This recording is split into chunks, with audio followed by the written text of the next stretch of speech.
Bonjour, bonjour, bonjour, bien-aimé. Gloire à Jésus. Je suis le pasteur Antoine du Centre chrétien de renouvellement spirituel, basé à Yaoundé. Gloire à Jésus. Bien-aimé, c'est une joie. C'est encore une joie renouvelée en ce jour nouveau que Dieu a fait de venir à toi avec un message, avec la parole de Dieu. Gloire à Jésus. C'est un privilège que Dieu nous donne d'être en vie et de nous tenir par rapport au mandat qu'il nous a donné, par rapport au mandat qu'il m'a donné de pouvoir ouvrir la bouche et partager avec toi une portion d'écriture pour le salut de quelqu'un quelque part. Alléluia. Bien-aimé, mon souhait, ma prière, c'est qu'une fois de plus ce matin, que le Seigneur se serve de moi afin que tu reçoives une mesure de grâce ce matin, une mesure de grâce en ce jour nouveau que Dieu a fait et que tu te prépares en conséquence par rapport à son retour. Bien-aimé, nous sommes dans une saison assez particulière. Oui, nous sommes dans le temps de la grâce où le Seigneur nous accorde de nous tourner vers lui pour notre salut parce que le temps est court. Alléluia. Le Seigneur revient bientôt. Le message est de plus en plus d'actualité quand nous voyons les circonstances aujourd'hui. Et c'est pour moi un privilège. Je suis dans la joie de m'inscrire dans cette dispensation et surtout dans ce mandat de communiquer une pensée qui vient de Dieu afin que tu te retrouves par rapport au chemin qui mène à la vie, par rapport au chemin du salut de ton âme. Jésus, il est le chemin. La Bible dit dans Jean au chapitre 14, verset 6, je suis le chemin, je suis la vérité, je suis la vie et je bénis Dieu pour le privilège de le servir. Alléluia. Bien-aimé, ce matin, je voudrais partager avec toi une portion d'écriture rapidement pour t'interpeller, pour nous interpeller à retourner à ce qui est l'essentiel pour notre foi et pour la foi qui nous est commune. Alléluia. Oui, ma boge, je partage avec toi le thème de ce jour, de cette méditation, de cette exhortation, c'est le retour à l'autorité de la parole de Christ. Retour à l'autorité de la parole de Christ. Alléluia. Bien-aimés, nous voyons bien dans cette saison, les gens vont ça et là et les gens le désirent, un désir très fort de vivre le meilleur de Dieu, d'expérimenter quelque chose de surnaturel afin que leur vie soit boostée, afin que leur vie soit changée. Alléluia. Nous voyons des hommes qui souffrent, des femmes qui souffrent, des enfants en difficulté, des orphelins. Nous sommes dans un monde aujourd'hui où, sur le plan social, c'est la crise, c'est des douleurs, c'est des cris. Je n'ai rien à t'apprendre ce matin, bien-aimé. Je viens t'interpeller à comprendre que pendant que tu cherches la solution, pendant que nous cherchons la solution est la parole de Dieu. La solution, c'est de retourner à la parole de Dieu, à l'autorité de la parole de Christ. Gloire à Jésus, parce que c'est Jésus la solution et c'est le message de Christ, c'est le message de Jésus-Christ, le message de l'évangile, l'enseignement de la parole de Christ qui est la solution pour ta vie, qui est la solution pour cette nation, qui est la solution. Bien-aimé, c'est le temps de revenir, c'est le temps de retourner à l'autorité de la parole de Christ, parce qu'aujourd'hui, beaucoup ont fondé leur foi, beaucoup parmi nous, beaucoup dans ce monde, beaucoup dans cette nation ont fondé leur foi sur tellement de choses et ne trouvent pas la solution. La solution, c'est Jésus. La solution, c'est la parole de Dieu. Alléluia. Gloire à Jésus. Je vais lire une portion d'écriture avec toi rapidement et je vais essayer de te démontrer par la grâce de Dieu, gloire à Jésus, que la solution se trouve dans la parole de Dieu, se trouve dans la parole de Christ, se trouve dans la personne de Jésus-Christ et sa parole qui a autorité dans ta vie. Si tu mets ta foi dans la personne de Jésus, si tu fondes ta foi dans la parole de Jésus-Christ, le message du salut de ta vie, écoute, tu vas expérimenter la main de Dieu, la visitation de Dieu. Tu auras le repos, tu vas entrer dans le repos de Dieu. Alléluia. Oui, je vais nous prendre comme ça un texte dans Luc au chapitre 7. Luc au chapitre 7, nous voyons ici l'exemple du centenier. Je vais pas lire l'ensemble. Nous n'avons pas beaucoup de temps. Je ne vais pas lire tout le texte, mais je vais te résumer très rapidement le contexte.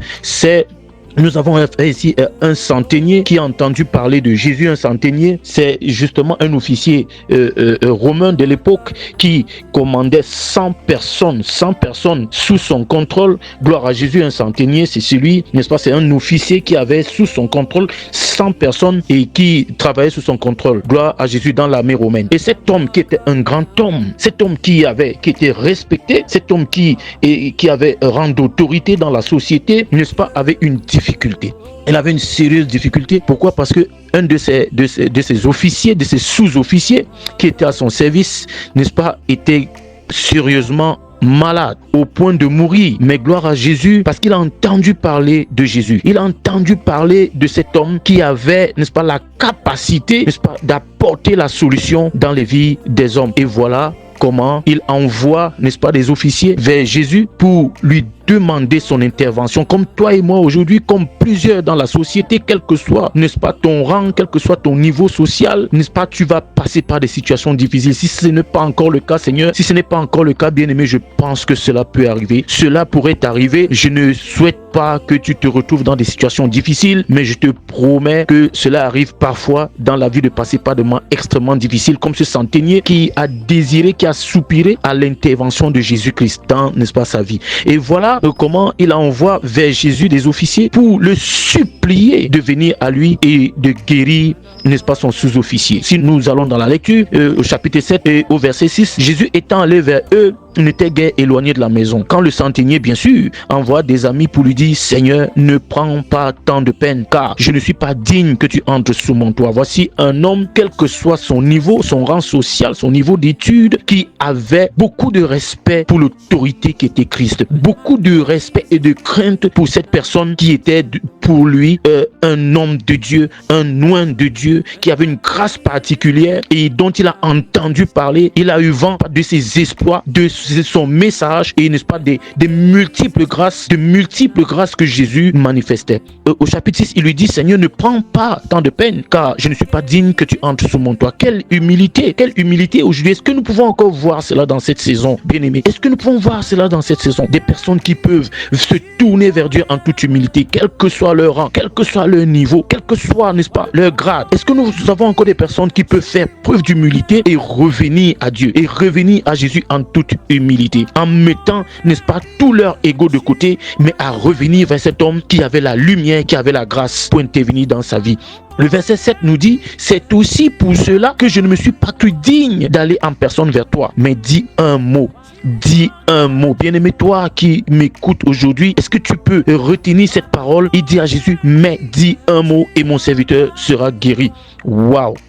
Bien-aimé, quelque chose de formidable ici, n'est-ce pas, est mentionné, c'est que cet homme était conscient que Jésus n'avait même pas besoin d'arriver là où il était, parce que il était convaincu de la grâce qui reposait sur cet homme. Il était convaincu que sa parole pouvait suffire. Sa parole était essentiel et suffisant pour répondre à ses problèmes. Cet homme avait foi en la parole de Dieu. Il y a la foi qui est née en lui parce qu'il a entendu parler de Jésus, il a entendu parler de ses exploits, il a entendu parler de ses messages, il a dû entendre le message de l'évangile. Il était convaincu que Jésus, sa parole était suffisante. Sa parole était suffisante et essentielle pour opérer des miracles, pour guérir des malades, pour opérer des signes. Gloire à Jésus. Toi aujourd'hui qui cherches l'intervention de Dieu, toi dans ces temps qui sont les derniers, tu cherches l'intervention de Dieu. Où est-ce que tu cherches l'intervention de Dieu? Où est-ce que tu vas chercher l'intervention de Dieu? Écoute, l'intervention de Dieu va se passer quand la foi naît dans ton cœur de ce que tu entends l'évangile, quand la foi naît dans ton cœur de ce que tu entends la bonne nouvelle, quand la foi naît dans ton cœur de ce que Jésus est suffisant, sa parole est suffisante pour opérer dans ta vie le miracle, pour opérer dans ta vie les signes que tu veux expérimenter avec Dieu, pour opérer dans ta vie le surnaturel et voir la main de Dieu d'une manière particulière. Alléluia. Bien-aimé, Jésus est la solution. Cet homme s'est humilié. Et il a regardé, il a considéré la parole de Dieu comme étant suffisante pour recevoir la guérison de son sous-officier. Alléluia. Bien-aimé, je viens t'encourager ce matin à fonder ta foi sur la parole. Ne sois pas distrait, ne sois pas dispersé. Ne va pas fonder ta foi, ne va pas reposer ta foi sur ce qui ne te bénit pas, sur ce qui ne guérit pas, sur ce qui est éphémère. Fonde ta foi sur la parole de Dieu. Elle est encore d'actualité. La parole de Dieu a autorité. La parole de Christ a autorité. C'est Jésus qui est la parole de Dieu. Jésus est la parole de Dieu. Gloire à Jésus.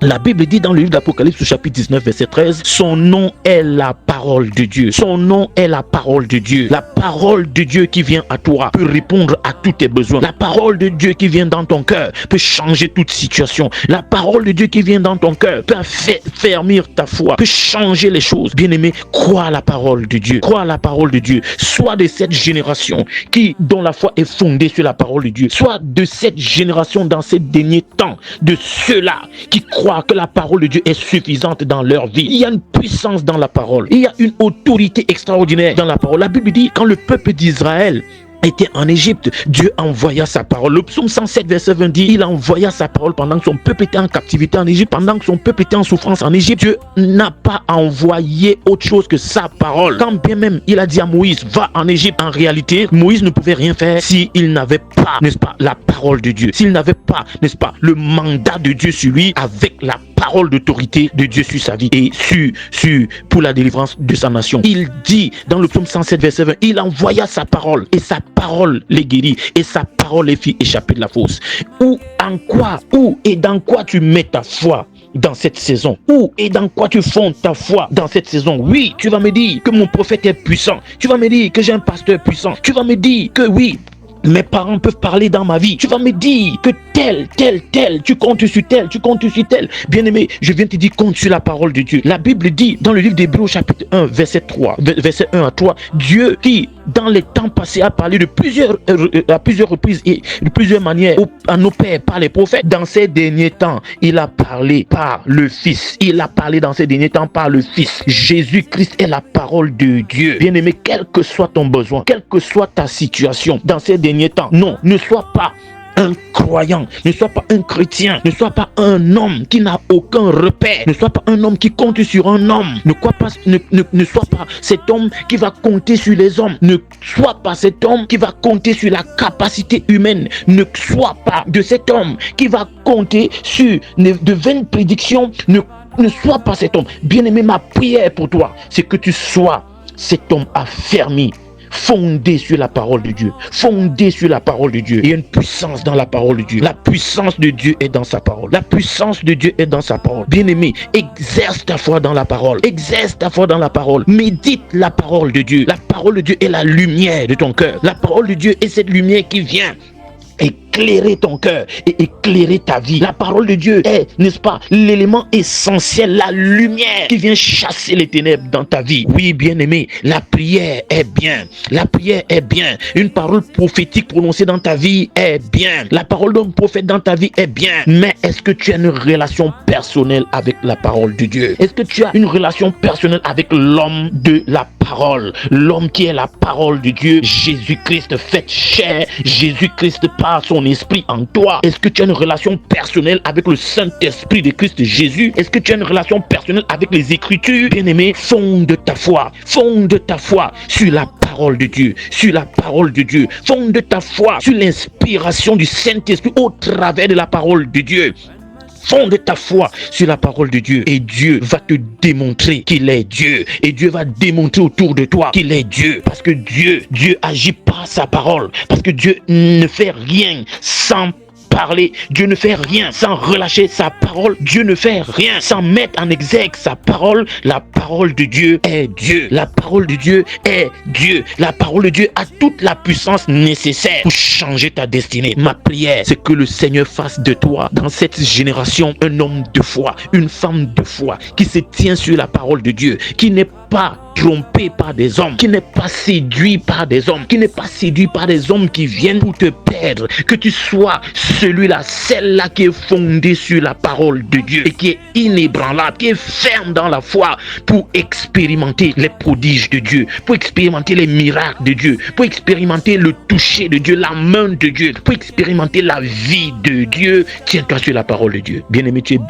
béni en ce jour nouveau. Je crois que tu reçois favorablement ce modeste message au loin de l'Esprit de Dieu. Je prie que le Saint-Esprit se souvienne de toi, toi qui considères ce message dans ces derniers temps, toi qui reviens, toi qui fais un retour à l'autorité de la parole de Christ dans ta vie. Tu verras la gloire de Dieu certainement dans le nom précieux de Jésus-Christ. C'était le pasteur Antoine du Centre chrétien de renouvellement spirituel. C'était la voix du réveil. Shalom.